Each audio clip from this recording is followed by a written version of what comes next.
All right, welcome to the Jim Acosta Show. It's another day that ends in Y and Donald Trump's assault on American democracy. It's another day that ends in Y and Trump embarrassing the United States on the world stage. He did that again today. Also, I guess I'm just finding the rapture was supposed to happen today, according to TikTokers, but I guess that didn't happen. So you're just stuck with little old me and Olivia Troy, Olivia, it looks like you were dressed for the rapture or Dia de los Muertos, I'm one or the prepared. other.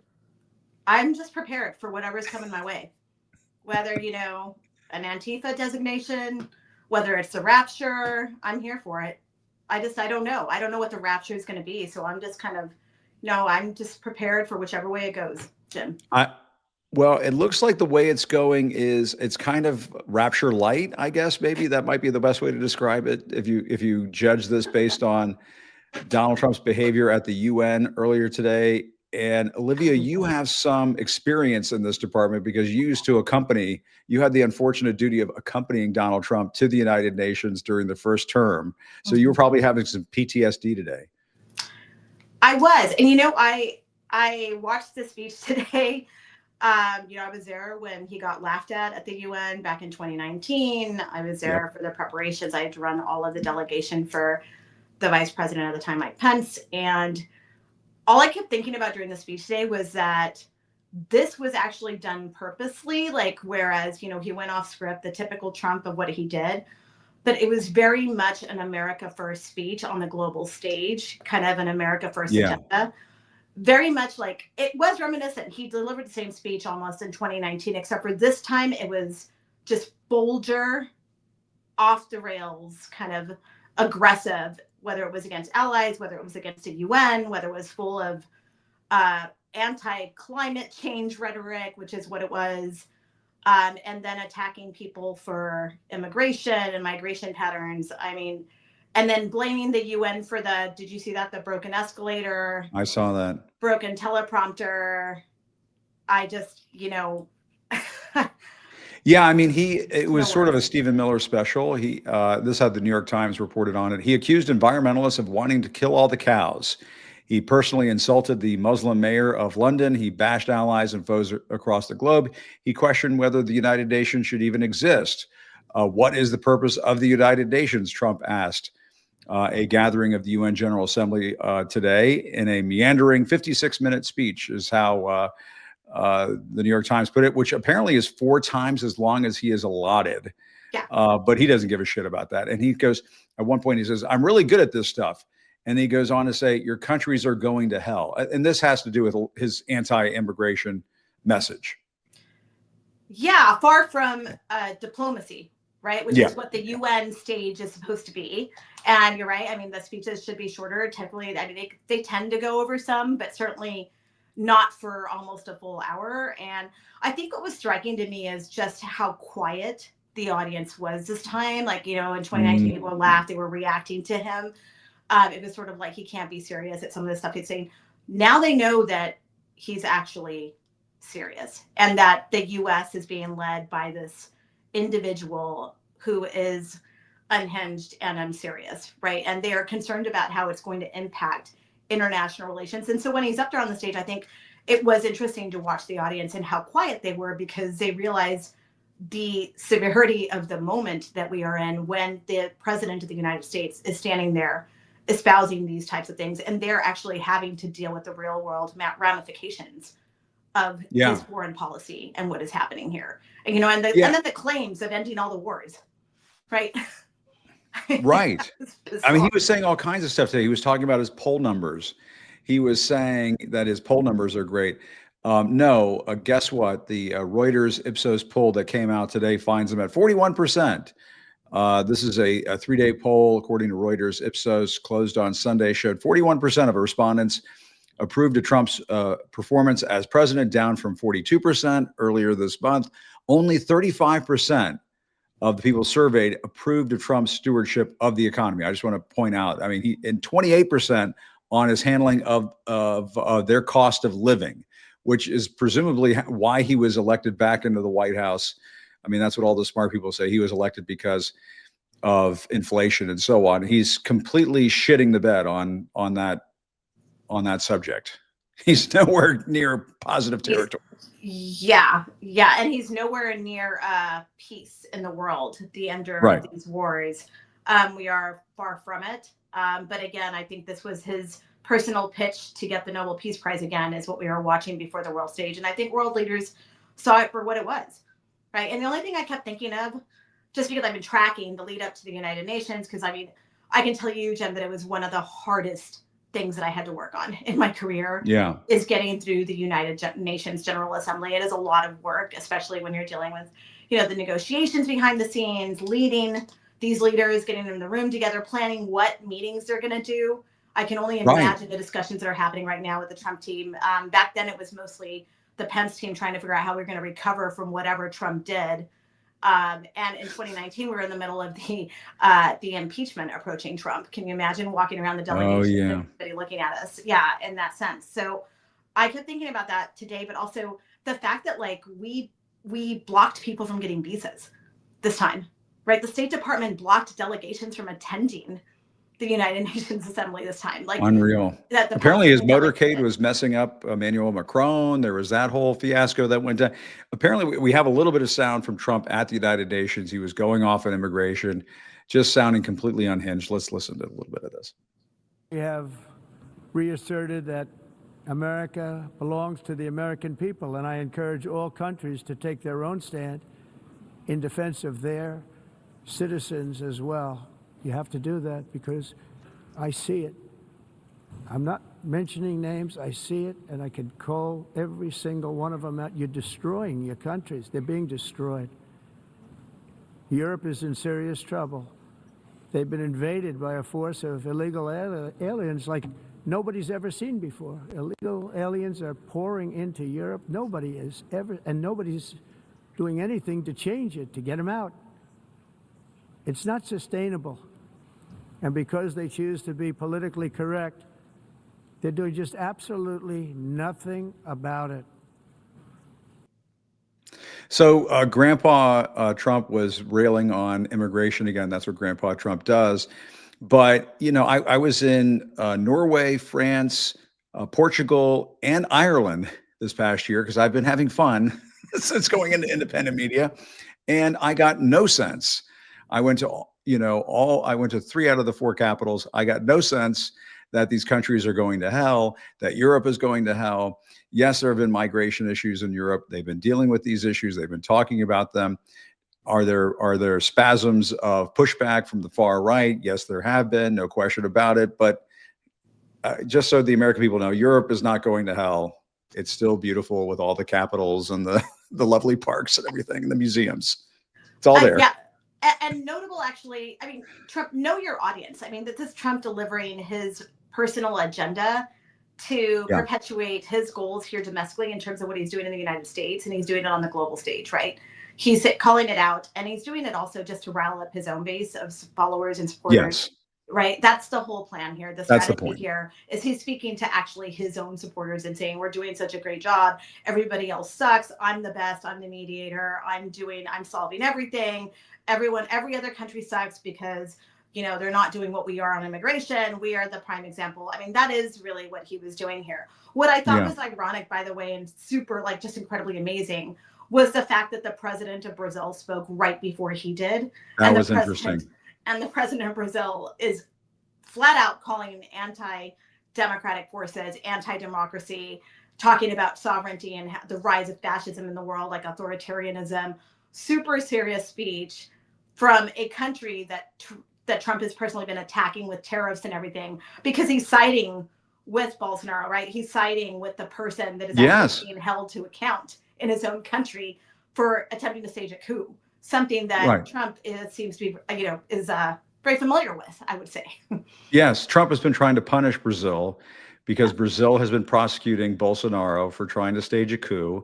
And that's what Brazil should be doing. And Trump is trying to meddle in their own affairs. But, I don't want to go on about this because I feel like, it's just the same old nonsense from him. And I do want to talk a little bit about Trump signing this executive order designating Antifa as a domestic terrorist organization. He talks about Antifa from time to time. This is one of his favorite punching bags. He did this during the first term. He's back at it again. And I'm reminded of the fact that, the original, the OG anti-fascist guys are the ones who stormed the beaches of Normandy. I mean, our grandfathers, our great grandfathers, the people who saved the world.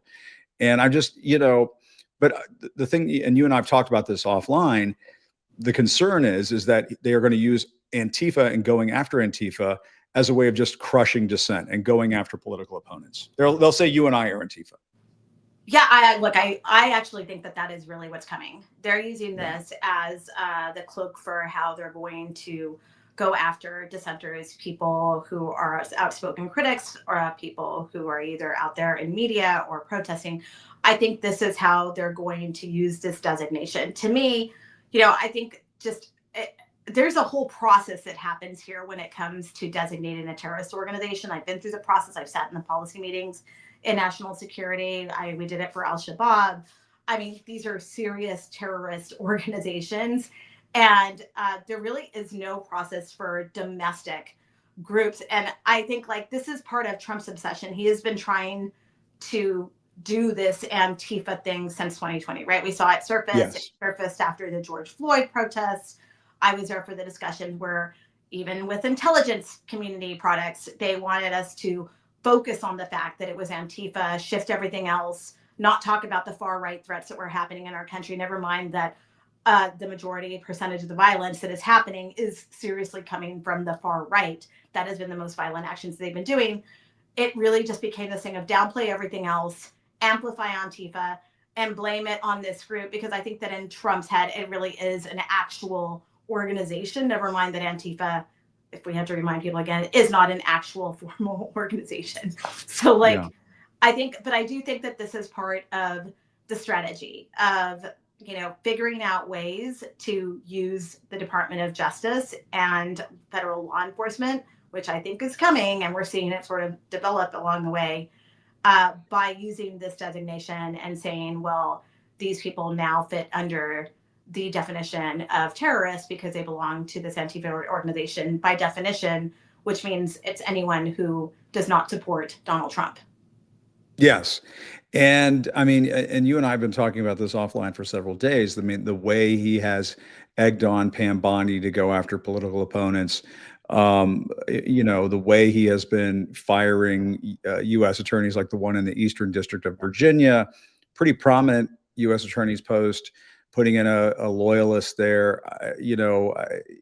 This is some scary shit. I mean, this is not anything this is just Trump being Trump.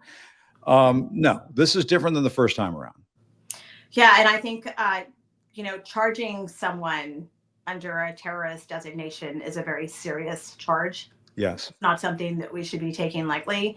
And so I would say this is just another chipping away at the foundations of our freedoms here in this country. And, I think it comes in the aftermath of, what happened with the Charlie Kirk assassination. I think it comes in the aftermath of a lot of, the language and rhetoric that we heard at the memorial from people like Stephen Miller. This is completely in line with what he sees this moment to capitalize on. And I think that we are going to continue to see interesting developments in the space. And I'm concerned. I'm concerned about how they're going to use this against people to charge them. How dangerous is Stephen Miller right now?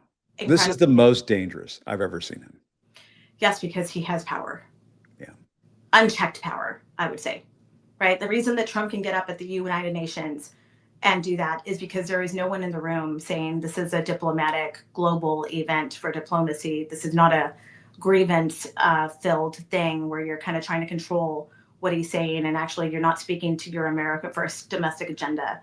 You should be focused on talking about serious issues, like talking about what's happening with Russia and Ukraine. I mean, it's just, he's able to get away with it, right? And so I think this in the moment, I think is dangerous. I think this is, we know who's in charge behind the scenes here, and we're seeing it play out. Yeah, there's no question. I mean, he's the de facto chief of staff. He has the full weight of Trump support behind him. Almost everything I hear out of Trump's mouth these days sounds like it's coming out of Stephen Miller's mouth. And what gave it away to me was listening to what he had to say at Charlie Kirk's memorial. And I mean, Charlie Kirk, I don't want to go down that road, but to hear Stephen Miller speak at that memorial service, it sounded like something out of 1940s Germany or something. I mean, it was just batshit bananas stuff, like stuff out of a movie, a dystopian movie. Yeah, I mean, he talked about, the movement that has been arisen. He talked about his grievances, his agenda of what's to come. I mean, it was very much a very focused movement. Yeah, there he is. There he is. Yeah. The speech is chilling, by the way. It isn't. What he delivered there is something that we should really pay attention to, because this is their agenda. This is what he's pushing forward. And Olivia, I mean, I don't want to put words in your mouth. Feel free to push back on me. But what concerned me watching the coverage was it felt to me that the major networks, that the American news media by and large, maybe because they're just worried about Trump going after them and just more suppression and more attacks on free speech and these news organizations and screwing with their media deals and so on, just not accurately describing the spectacle, I mean, just authoritarian spectacle of that memorial service. Yeah, to be clear, Stephen Miller's speech was full of vitriol. And there were actually, like, when I was listening to it, I was thinking to myself, like, there were QAnon references in it. Yes. They were veiled the way he delivered it, but he talked about the storm. I mean, that's what, I was surprised that no one was talking about that as they were covering this. They were letting this propaganda go into people's homes. Thousands of Americans were watching this, whether they were in the stadium, whether they were watching online or national TV. And this propaganda, what he was saying, literally parallels what QAnon and conspiracy like espousers say in these sort of circles. And so I think that was concerning. I thought Trump's rhetoric, as usual, was divisive. And I thought it was also, I mean, hating my opponents and so on. Yeah. Yes. It's inciting more violence is what that is, right? I mean, that is sort of the rhetoric that leads to that in a moment where we know that political violence is increasing. And we are in a critical juncture. And, I know I texted you this. I remain very concerned in the aftermath of these events. And it was very concerning to watch what was being said throughout that day from some people. No, I'm concerned too. I think Americans should be very concerned. And I think they need to, people need to pull their heads out of the sand here and pay attention to what the Stephen Millers of the world are saying and what Trump is doing in places like the United Nations and so on. And this is not, I mean, it's not stopping. But Olivia, we'll keep talking about this. I do think there is one, glimmer of hope. And that is, I mean, we are seeing Jimmy Kimmel return to the airwaves. And I'm going to talk about that a little bit later. And we are seeing people push back in very unique ways. I went down to the Trump-Epstein statue earlier today, got some footage of that. I'm going to show that a little bit later on. But Olivia, always great to see you. Thanks so much. Nice to see you. I'll be here. Where's the hat again? Is the rapture? So the rapture didn't come. I'm still waiting. You're still here. I don't know. I'm just wearing disguises and stuff just in case it's coming for me. I don't know. Maybe it won't recognize me. I'm wearing my glasses for the first time publicly. I mean, this is, I don't know. And I just want to be prepared. Yeah. And if it's coming, I just want to make sure I decorate appropriately. I've been asking people about this on social media because I really care about Halloween and I want to make sure that I'm fitting the theme for it. So and I was wondering, like TikTok said the rapture was coming. Is this the Larry Ellison TikTok? Is this the Chinese TikTok? Which TikTok is it? I mean, I guess it depends on which TikTok. Well, yeah, stay tuned. We're about to find out. We're about to find out. Good to see you, Olivia. Thanks. Okay, the other disturbing thing from the dystopia is Donald Trump is once again handing out medical advice. Let's bring in Dr. Rob Davidson. If Dr. Rob Davidson is standing, there he is. Dr. Rob Davidson is there. Good to see you, Dr. Rob, as always. Hey, Jim. Good to see you, Jim. I mean, there's sorry we have to be talking about this. It's so true. But I mean, the thing that concerns me is that, and you and I've talked about this before, when Trump is handing out medical advice, we're not in a good place. And here he was doing it yesterday. And I'm sure you were having the same reaction, or maybe even a more concerned reaction than I was having, which is when he's just spouting stuff about Tylenol. It's so crazy sounding that I'm hoping that people at home are like, there's the crazy president again saying crazy stuff. But this does have an impact on public health. Well, it absolutely has an impact, right? He Yeah. he is the ultimate purveyor of conspiracy theories now, and I mean, we saw it all during COVID with the vaccine, with treatments. Anytime you want to put a swab in someone's nose, literally half the time you'd get questions. Well, is there COVID on that swab? Because I read that there was. Well, I think when Donald Trump has this big megaphone and this stuff gets shared everywhere, I haven't worked a shift since this happened, but I'm anticipating, wanting to give a kid some Tylenol for fever. And the last thing Donald Trump said in his press conference was, "Don't let them give it to your kids. Don't give it to your kids." It had nothing to do with what they, even with the BS that they were talking about throughout the conference about Right. its, direct link to causing autism, which there is none. There is no direct link. There are lots of studies saying lots of different things that I think doctors and their patients should talk about. Maternal fetal medicine specialists have come out, ACOG, American College of OBGYN, my organization, American College of Emergency Physicians, have all said Yeah. there is no causal link. Talk to your doctor, talk to your patients, use it judiciously.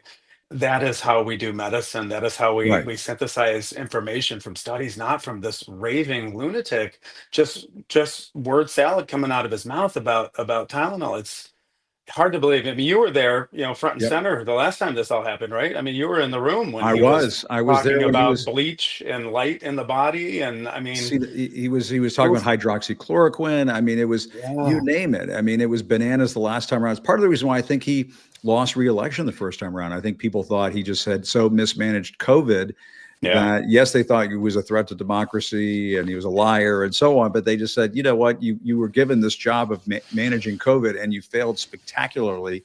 But I mean, and Dr. Rob, I should note, is with he's on the Substack account, Paging America as well, which is a great resource. But I mean, just to give everybody the baseline here, New York Times: Trump and top federal health officials, this was yesterday, launched a broad offensive against the mainstream understanding of autism, claiming without new evidence that acetaminophen, the active ingredient in the common pain reliever Tylenol, was a cause of the disorder.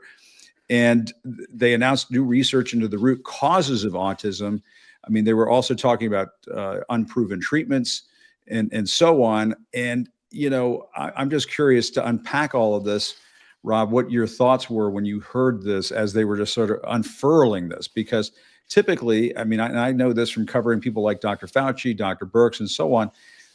When public health experts, public health officials go out in front of the cameras and talk about this stuff, they typically speak from the authority of, this is the established science, this is what's been proven, this is what we understand to be the best available science for a whole range of issues. And they were just kind of winging it. They were it was like guesswork on their part as to yeah. what was causing autism. I mean, Trump, multiple times, this is just how I feel. I mean, he Yeah. talked about they're putting so much liquid into the bodies. I mean, we don't understand even what he's talking about. And I think the problem here is they had a deadline, right? They told Yeah. us earlier this year in September, we're going to give you something big, right? Something big on autism. And September's coming to a close soon. And, there are studies that come out every year that look at purported links of many different, either environmental factors or medications or genetic factors that could be contributing to autism. There is no single cause of it.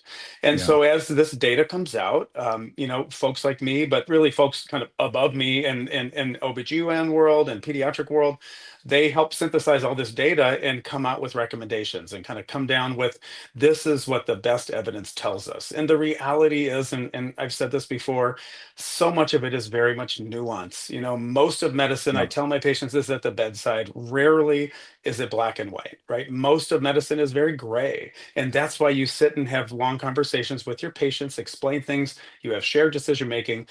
This guy's out there just spewing, Tylenol bad. I mean, that's it. That is the Yeah. gist of what he said in 1,000 times more words and completely kind of raving lunatic fashion. But that's what he basically said, and it's going to cause pregnant women to suffer with pain, to not treat fevers, because he said, as a little parenthetical side, well, if you have a high fever, maybe take a dose. But high fever in pregnancy likely is not good. We believe this is not good for a developing Right. fetus, developing embryo. And then he said, don't give it to your kids. And kids under 6 months can't get ibuprofen. That's all we have. If your kid has a temp of 104 and they're crying or they're pulling at their ears, what are you supposed to do? The other thing I worry about is women with kids with autism looking back and thinking, did I do something wrong? Yeah. And we need to tell them you did not do something wrong. Right. And this guy is going to make a lot of those folks feel like they are somehow to blame. His cruelty just kind of knows no ends. This is just another little notch in that history. Yeah. Um, But as a yeah, parent, I mean, I know that children's Tylenol is a standard. I mean, it's one of the things that you give kids when they're dealing with pain and fever issues. And there are kids. I mean, there were times when I took my kids to the ER because they suddenly had a 103-degree fever and so on. And the ER doctor prescribes children's Tylenol. I mean, that's just right, something that is right. typically done. And the thing that I worry about is that we have so many new parents out there, Hmm. young kids coming up, people who are impressionable, people who don't want to, all they do is listen to conservative media, watch conservative media. And just like the vaccine issue, here is yet another issue where you're moving people away from established science into sort of the realm of quack, snake oil salesman type of medicine. And it's just Yeah. bad for public health. It's bad for all of us. Well, remember, you brought up hydroxychloroquine during COVID. I remember when he Yeah. was pushing that and ivermectin, right? Still Ivermectin. Yeah. unproven, still shown in the largest trials that they do not work for COVID. And Right. people ask, well, what's the big deal? As long as you're not taking mega doses of horse paste, you're probably going to be fine.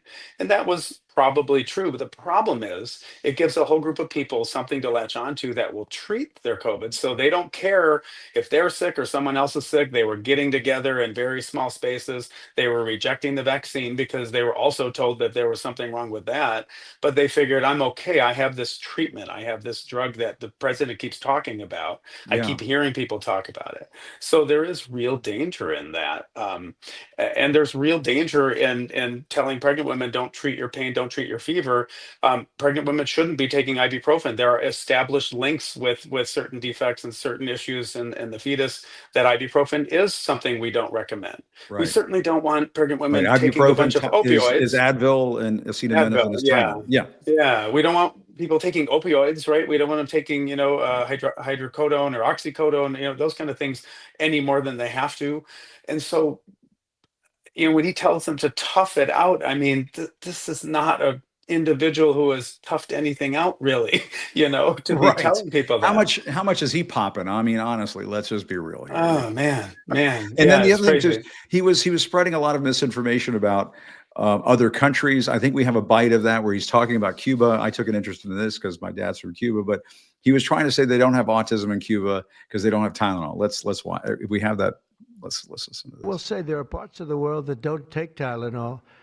I mean, there's a rumor, and I don't know if it's so or not, that Cuba, they don't have Tylenol because they don't have the money for Tylenol, and they have virtually no autism, okay? Tell me about that one. And there are other parts of the world where they don't have Tylenol, where they don't have autism. That tells you a lot. You Wow, I forgot about that one. when Wow. Trump is saying, "I heard a rumor," Uh, that's right there. You should be suspicious. But I looked this up. They have autism in Cuba. They have places where kids with autism go to school and so on, and they have acetaminophen. They okay. don't call it Tylenol there. They have acetaminophen. People use acetaminophen in Cuba, and so what he's saying there is just it's just nonsense. It's just like when you and I were kids, Rob, when people would pass on urban legends, and it's Yeah. just bullshit. Yeah, we have a signal chain for Paging America, and some of the folks in the chain just saying, I can't believe that I could be surprised by him again. Like you think you've seen it all. And it's Yeah. almost like, almost he's replaying the greatest hits from during COVID. But you think you've seen it, and then he does this, and you go into it anticipating the worst, and then it's worse than that. And Yeah. I know he's superseded this horrible stuff with what he's done at the UN, and since then, right? It's almost like Sure. every day something new pops up, and Yeah. it's hard to stay on top of it all. But from the world that I work in, with treating kids, treating pregnant women, using this drug for decades, and seeing that, the preponderance of evidence tells us there is not a causal link, between this. Yeah. And then the other is that leucovorin that they're now citing as a Right. sort of a miracle cure. And again, these are studies that show promise, and that is great. Yep. We should latch on. The problem is, what we need is more research. We need bigger studies, and this administration now is cutting funding, or has cut funding for research across the board, and Yeah. threatening universities. If they don't do what they want to do, they're going to cut more money from them. So what we need is more data, right, to tell us what works, what doesn't work. We don't need, again, we don't need a guy telling us about rumors he's heard from other countries. It's crazy. But he's put RFK Jr. in charge of HHS. He is the king of medical conspiracy theories. Donald Trump is the grand poobah of all conspiracy theories, but RFK Jr. is the king of medical conspiracy theories, and that is why they've gone after mRNA vaccine research. That is why they're going after child cancer research. And I just wonder what the long-term effects of all of this might be, because it seems to me, and I've talked to, because here in DC, you talk to a lot of folks in the public health sector. There are folks here who are concerned that this is basically permanent damage, that this is damage that could take a decade or two to unravel and reverse. Yeah, it's absolutely generational, right? From a Yeah. couple, parts. One, you dry up the funding, the research kind of stops, and then it's hard to just start back up again. One, two, you get a brain drain, right? Where the finest researchers out there in the U.S. and in the world, they're not going to stick around in a place like this where there's censorship in their studies, and the funding is being undercut. They're going to go elsewhere, right? And there will be places to receive them. Like, we have an exceptional system in this country of research, and certainly an exceptional system of healthcare for those who can afford it. I'm not going to say we have the best healthcare system in the world, because for the 17 million new people who will lose their Medicaid because of Donald Trump and Republicans, and all the other people who already don't have access or can't afford it, it is a non-existent healthcare system. But our research system has been sort of championed for decades, as sort of the cream of the crop. And if that brain drain just flees this country and goes elsewhere, they're not just going to come right back, if a new person's in charge in 3.5 years, because who knows what happens another 4 years after that. If the systems are so, well, I guess if the politicians that are there to have oversight over these systems and over this president just bend the knee and let him do whatever he wants, I don't think they have any faith that there's going to be a long-term plan to reinstate that kind of research excellence that we've all come to expect. Yeah, and so we're two Americas now when it comes to public health. It's absolutely, absolutely. Yeah, and you're at Paging America now. How's that going so far? It sounds like that's going great. We need more of this. We need medical expertise now more than ever. Unfortunately, we don't have it, and it's hard to compete, I suppose, with the big megaphones now here in Washington. But how's that going? Hopefully that's going well. It is, and really, like, our focus isn't just the medical expertise, because my colleague in doing this, my chief of staff at the Committee to Protect Healthcare, Miles Baker, he's not a medical guy. He jokes about failing AP Bio back in high school. He's a politics guy, and really what we do at Paging America is kind of explore that intersection between politics and healthcare, and sort of building power for patients in our system. I personally, and we wish it didn't have to exist, and it didn't have to be so that you had to consider politics when it came to people's healthcare. We found out. I mean, we found out back in the 60s with Medicare, when the AMA initially opposed that. We found out, with the ACA and the Tea Party revolution. We found out in 2017 when but for John McCain's thumbs down, we could have lost the Affordable Care Act. And we found out again this year when they cut, tens of millions of people off of healthcare to pay for tax cuts for rich people. So we'll just keep plugging away, because people have to understand it and know how important their vote is to determine how their healthcare is. Well, Dr. Rob Davidson, great to see you. Let's do this again soon. I feel like when we do this, though, it means that something terribly wrong is happening in public health. But we'll keep doing this, and we got to do something. Absolutely. Thanks, Good Jim. to see you, man. Thanks, Doctor. Appreciate it. Great. Thanks to Dr. Rob Davidson. And it's so true. I mean, I used to speak to him all the time during COVID, And the reason why we spoke to him during COVID and so many other great medical experts is because Trump was peddling medical garbage. He was dispensing medical advice that was, basically about as reliable as, talking to somebody on a park bench in a park that you probably shouldn't be talking to in the middle of the night or down a dark alley. I mean, it's that kind of quality of information. And he was doing it yet again. When Trump is talking about Tylenol, you're probably better off just turning the channel, maybe turning on independent media, because we're not taking the bait. We're going to fact check him. We're going to fact check his BS, but we're not going to take his bait. So I thank Dr. Rob Davidson for his expertise on this. Let's bring in Elise Labott, because my friend Elise Labott, foreign policy expert Elise Labott, are you up in New York right now at the UN? I am. I'm up in New York at the United Nations. Not right now, actually, in the building, but yeah, I'm up here around the events and just talking to sources, meeting with people, and just trying to make sense of what we saw today. I mean, I remember those UNGA days, as we would call them.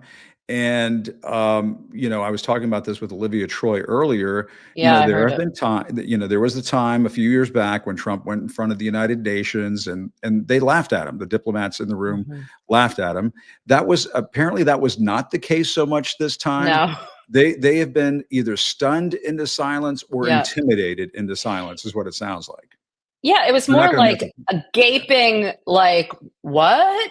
It reminds me, Jim, and you'll appreciate this. It reminds me of when Castro used to come to the United Nations, and he would give these 3-hour diatribes, or Gaddafi, the one time Gaddafi came in our memory, and just this kind of long, stream of consciousness was just kind of somewhere between a word salad and verbal diarrhea. I mean, I don't know what to say, and you always tell me this, and, maybe I'm guilty of naivete, but I always kind of, in the beginning of this, and I see the United Nations as the beginning of the new year. Okay.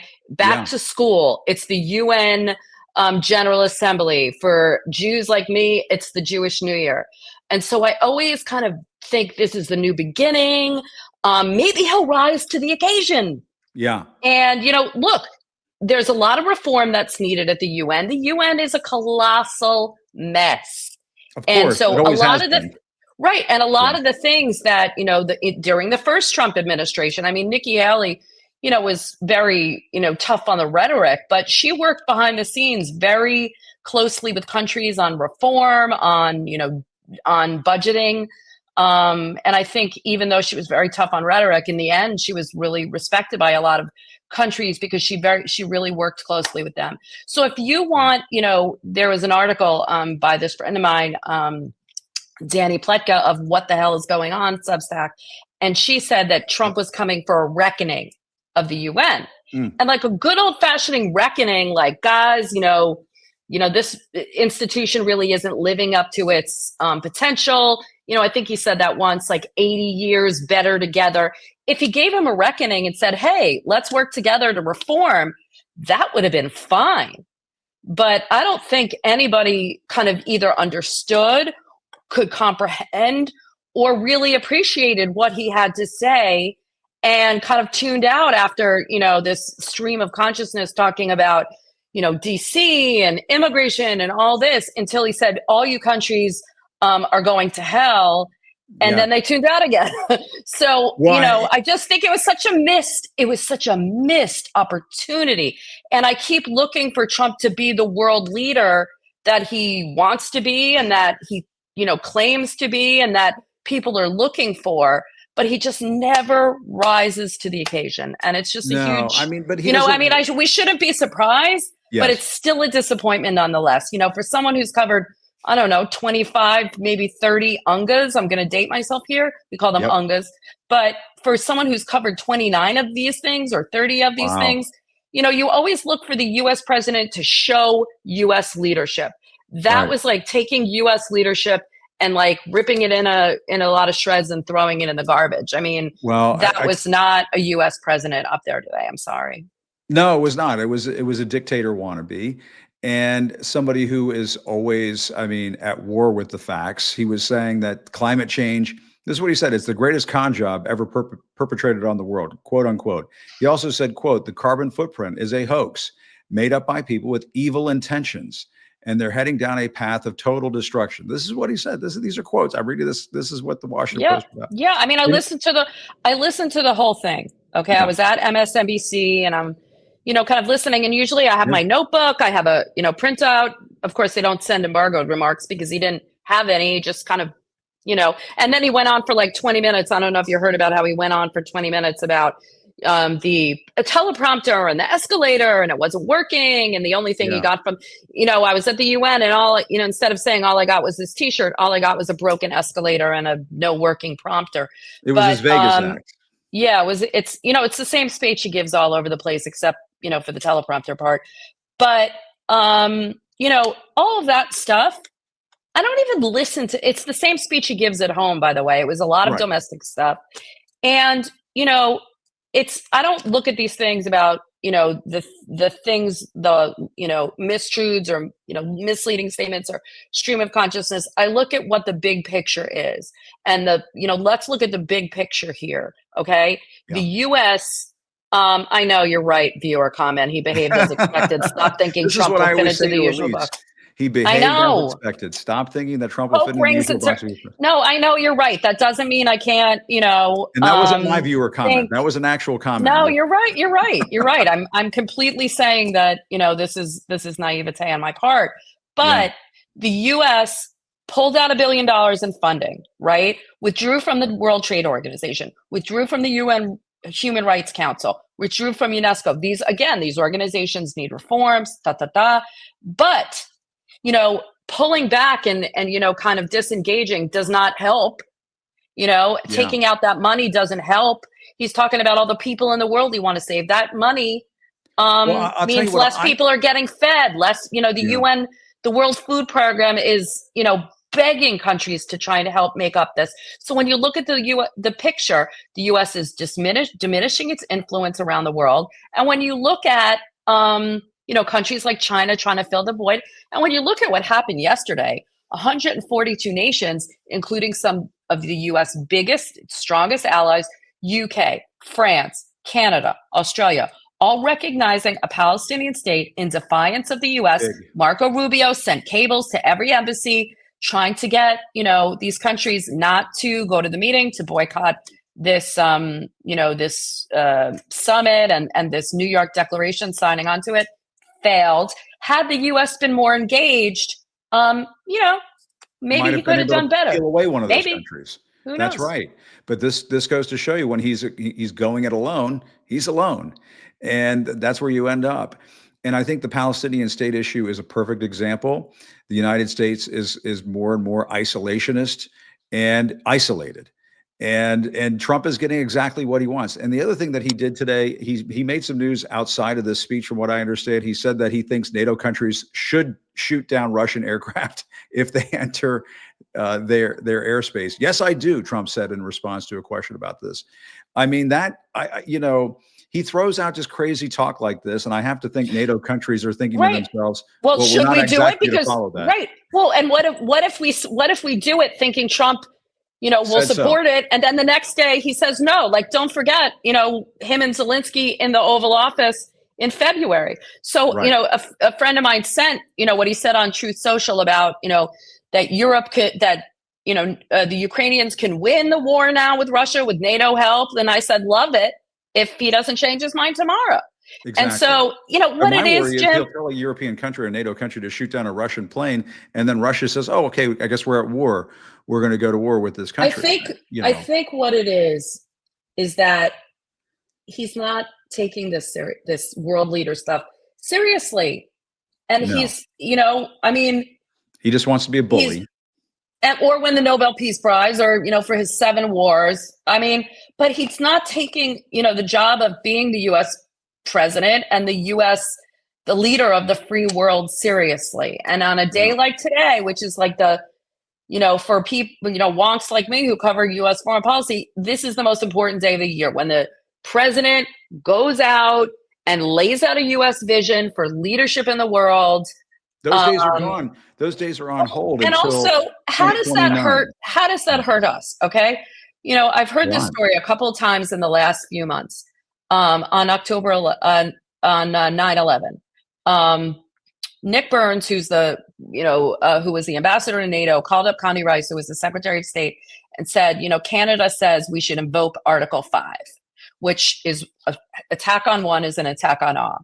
And she said, go ahead, whatever about the logistics of it. And then she says, you know what, Nick? Nice to have friends.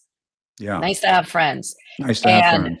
Right now, Trump may have, I think I read this quote somewhere, but I agree with it wholeheartedly. Trump might have a lot of power right now, and the U.S. may have a lot of power.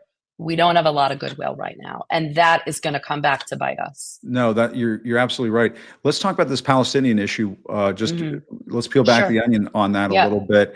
How isolated, speaking of isolated, is Israel right now? Is Benjamin Netanyahu right now? I'll tell you how isolated Israel is right now. Last week, and actually, as we're talking right now, President Trump is meeting with a bunch of Arab states and Turkey and a couple of others about what to do about a path forward in Gaza.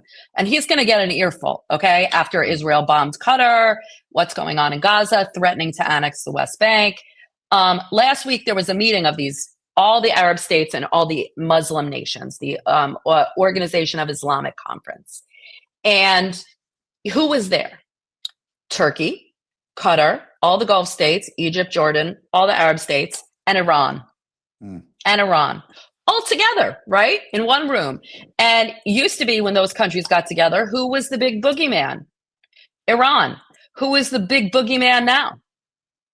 Israel. And Israel is seen as the most dominant power and the biggest threat to all these countries in the region. And that's not good for Israel, and that's not good for the United States. Yeah. So Israel, and I'll tell you, for how many years, Elise, did you and I cover the Iran nuclear program, the Iran nuclear deal? Iran was the threat. Iran isn't, you see countries cozying up to Iran now, the Saudis in Iran, Turkey and Iran, Syria, Israel is threatening to annex the West Bank in retaliation as a pretext, right? We knew that this was their plan all along, but to annex the West Bank after this conference and all this recognition, if that happens, and President Trump is, kind of not saying anything. Marco Rubio was out of the region. He's not saying don't do it. And even if they did, I don't know if Israel would listen at this point, because Netanyahu continues to disrespect Trump in every way, shape, and form, even after everything Trump's done for him. If Israel annexes the West Bank, it's on. You think it's bad now? You think it's bad now? It's going to be really bad. And not only is it going to be a hell of a lot more bloody than Gaza, but Israel's going to face, unfortunately, I think, a lot more of these terror attacks in Jerusalem. There'll be attacks on, U.S. embassies. There'll be protests at U.S. embassies. I'm really, really nervous about that. And I hope that President Trump has something that he's saying to Netanyahu when they meet, not to do it. But I'm afraid Netanyahu kind of said in his statement, there will never be a Palestinian state, which he's never said before. He's never said that before.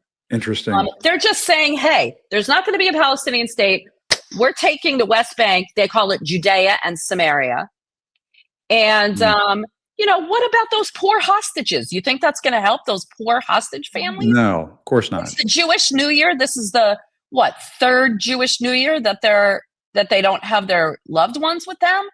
Unreal. He's just doing this for, because of these right-wing ministers. He's totally entrenched with the right wing now. Because that's all he has left. That's all he has left. And he needs to stay into power, to stay in power and stay in office, stay out of jail. And what a shame. Wow. What a wasted opportunity. Israel, after 9/11, after October 7th, had a lot of goodwill. Arab countries went to Israel and said, look, we all hate Hamas. Be careful, be slow, be thoughtful. We'll support you, but don't go crazy. Went crazy. Okay. And they did, to their credit, dismantle, disarm Hamas, disarm Hezbollah, went after, weakened Iran. There's a whole new kind of battle, whole new kind of climate in the region. And they've, really helped the security situation in the region. But now, instead of capitalizing on that goodwill, they've lost the plot, Jim. They've lost the plot. Trump's lost the plot on the larger kind of world stage, and Netanyahu has lost the plot about making Israel safer and secure. I think there's no question about it. I don't know if Trump ever had the plot, but I think you're absolutely right about it. There's no question about it. But Elise, I don't want to hold you up because I know when you go to UNGA, there are cocktail parties and dinners and stuff to go to. So you have to. Well, I rub also elbows want with those to. diplomats. Can I make a little shameless plug Please, for? yes. I know you wanted to mention something. Yeah, on Cosmopolitics on my Substack, which I hope you'll subscribe to. My friend Danny Pletka and I are doing what we call Hot Takes Happy Hour. We do it every Thursdays at 5:30, but today we're doing a special edition about Trump. Danny's a lot more conservative than me, and she, supports Trump a little bit. She's not like a, MAGA person, but we have a healthy debate, and it's fun, and it's we disagree, but we disagree respectfully. Which we like. Which we like. So I hope you'll join us after this for Hot Takes Happy Hour.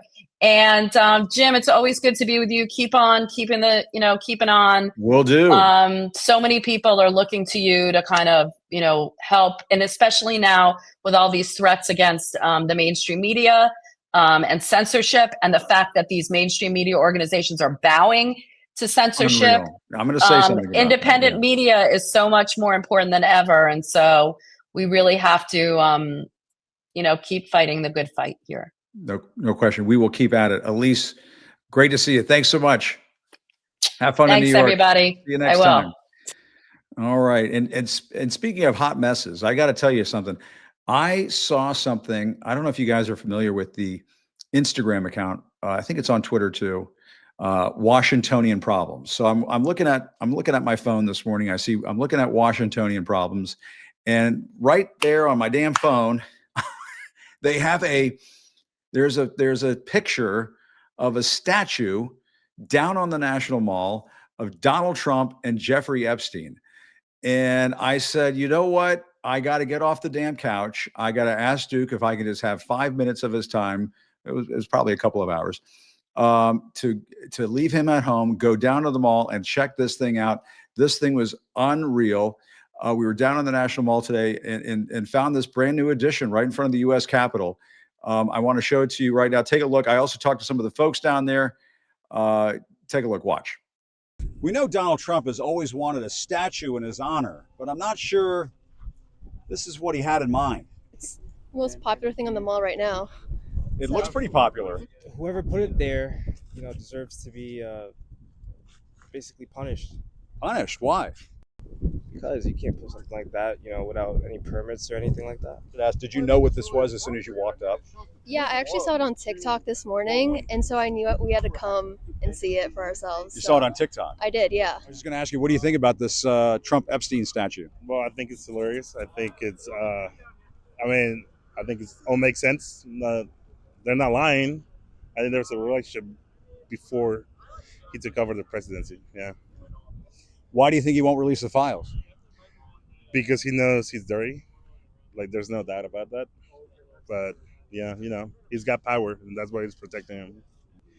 And there are plenty of people down here who wanted to talk to us. They had plenty to say, but they didn't want to comment. You can sum it up in one word: retribution. You guys are Trump supporters? You guys like Trump, or? Yeah. You like him? Yeah, I like him. Why do you think he won't release the files? Because he's on it.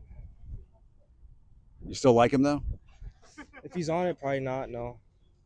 But I prefer him over his opponents. Well, what do I think about it? Yeah. I think it's an excellent, comment on where we stand right now in society. If we got someone who's hiding their truth, just release it. Release the files.